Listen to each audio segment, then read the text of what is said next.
Join me today on the Ancestral Findings Podcast as we talk about Margaret Corbin. She's not a name most associated with the American Revolution, but she played a very important and unique role in it.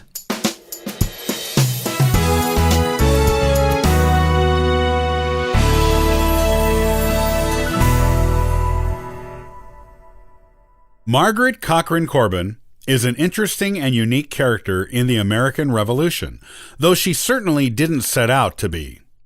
Her natural bravery and dedication to her country made her the first woman to be awarded a soldier's pension in the new United States, at a time when women weren't permitted to join the military.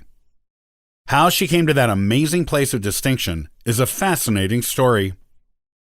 Born in western Pennsylvania, in what is now Franklin County, named after fellow patriot Benjamin Franklin, Margaret was the daughter of Scots-Irish immigrant Robert Cochrane and his wife, Sarah. When Margaret was 5 years old, in 1756, her parents' farm was raided by Native Americans. Her father was killed in the melee, and her mother was kidnapped by the natives, never to return to her children. Most likely, her mother was sold to the French in Canada, a common thing for European captives of Native Americans at the time. Some captives did eventually return to their homes in the English colonies, but most did not, especially if there was no one left at home to ransom them. They stayed in Canada, many of them becoming servants, while others, especially women and children, were allowed to convert to Catholicism and gain their freedom by marrying a Canadian citizen. This is likely what happened to Margaret's mother. Margaret had a brother named John, and the two children escaped the raid. After, with both parents gone, they went to live with their uncle for the remainder of their childhoods. When Margaret was 21, in 1772, she married a farmer from Virginia named John Corbin, which was perfectly in line with her expectations and prospects as a middle-class farmer's orphan. The Revolution began in earnest 4 years after her marriage. At the war's beginning, John Corbin enlisted, wanting to be of use to his country. He became part of the 1st Company of Pennsylvania Artillery and served on the cannon crew. Margaret, being very concerned for her husband's safety, followed him to war. It wasn't uncommon at the time. Many such women accompanied male relatives to war, and they became known as camp followers. Martha Washington was the most famous camp follower and an example of the countless other women who followed her example. The camp followers did the cooking, washing, and other domestic chores in the soldiers' camps, and also acted as de facto nurses, tending to wounded soldiers as well. As many of the other camp followers did, Margaret began being referred to as Molly Pitcher. It was a common camp follower nickname, and one given to women who fetched water for the camp and for thirsty soldiers as their primary contribution to the camp.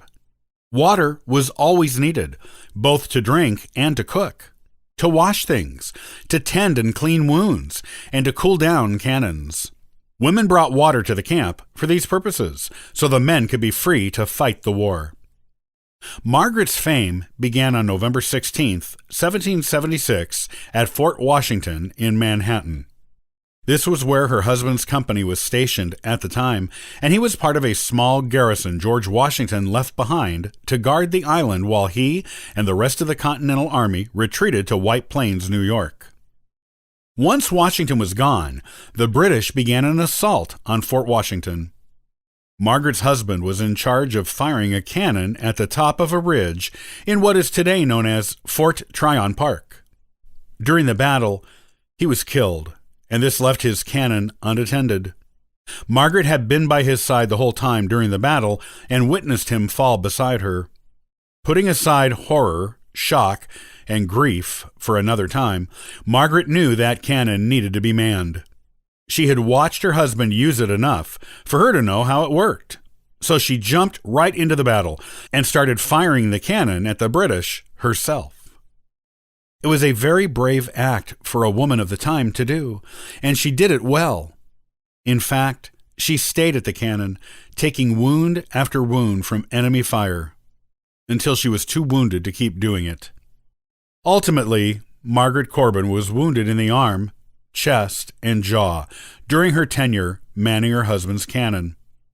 The British won the Battle of Fort Washington, and Margaret had to surrender along with the other male soldiers. Because she fired on the British, she was considered an enemy combatant. Once Margaret and her husband's company surrendered, the last place in New York City held by Americans temporarily fell to the British. Because Margaret was essentially a wounded soldier, even if she was not officially part of the army, she was treated as such and released on parole by the British, as was customary to do with wounded prisoners of war at the time. Margaret went to Philadelphia after being paroled, completely disabled because of her wounds, and she never fully healed from them. This made remarriage impossible, as she had a hard time caring for herself, and men of the time wanted a wife who could care for a household. Needless to say, Margaret had a hard time of it for a while after the Revolution. However, the new government of the United States recognized her contribution to the Patriot cause, and the Executive Council of Pennsylvania granted her a gift of $30 to take care of her current financial needs. On July 6, 1779, the Board of War of the new Congress learned of her case and was impressed with her bravery and service to her country. The board granted Margaret a pension that was equal to half that of a male soldier.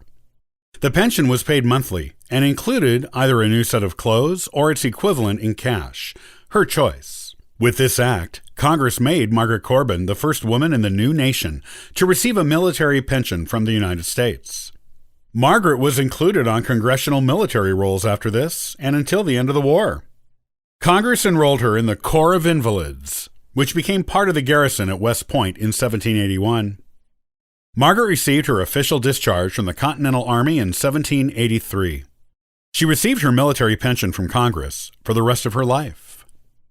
In 1926, the New York State chapter of Daughters of the American Revolution recognized Margaret's service to her country and verified her military records.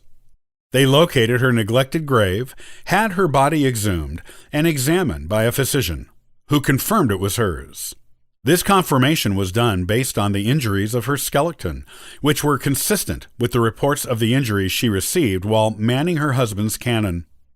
She was reinterred on April 14, 1926, this time with full military honors and at a new location, in the cemetery behind the old cadet chapel at West Point, becoming one of only 2 Revolutionary War soldiers to be buried there.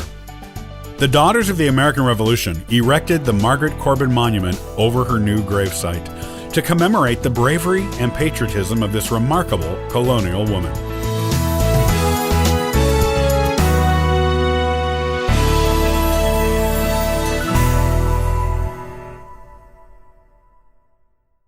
As genealogists, we want our children and grandchildren to be as interested in it as we are, so they will preserve, protect, and continue the work we've done.